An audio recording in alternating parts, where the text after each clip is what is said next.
আসসালামু আলাইকুম প্রিয় খামারি ভাই। আজকে চলে এসেছি গুয়েতিমালা ঘাসের জমিতে।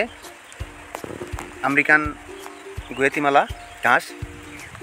এই ঘাস প্রচুর পরিমাণে ক্যালসিয়াম এবং প্রোটিন সমৃদ্ধ, প্রচুর পরিমাণে ক্যালসিয়াম এবং প্রোটিন সমৃদ্ধ।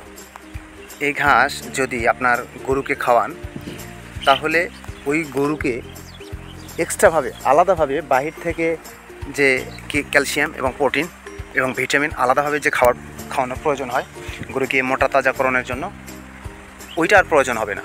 আপনি যদি এই ঘাস গরুকে খাওয়ান প্রতিদিন, তাহলে আপনার যে গরু, এই গরুকে মোটা তাজাকরণের জন্য অনেক অসাধু ব্যবসায়ীরা কী করছে, ইনজেকশন পুশ করছে, প্লাস হলো যে প্রচুর পরিমাণে যে হাই প্রোটিন, ভিটামিন এবং ক্যালসিয়াম প্রচুর পরিমাণে খাওয়াচ্ছে।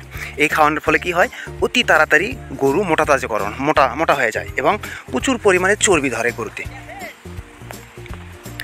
আর সেক্ষেত্রে কি হয়, এই গরমের সময়, উচ্চ তাপমাত্রার সময় এই গরুগুলো হাইপার হয়ে যে কি হয়, হার্ট ব্লক হয়ে যায় এবং অনেক সময় স্ট্রোক করে, অতিরিক্ত গরমের জন্য স্ট্রোক করে গরু মারা যেতে পারে।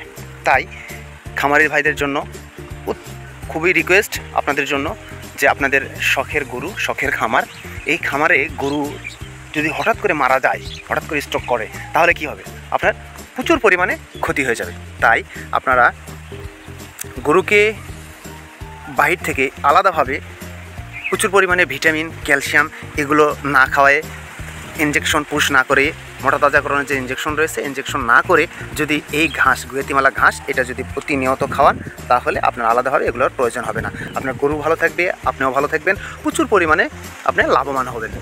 তো ধন্যবাদ জানিয়ে আজকের মতো ভিডিও এখানেই শেষ করছি। আসসালামু আলাইকুম।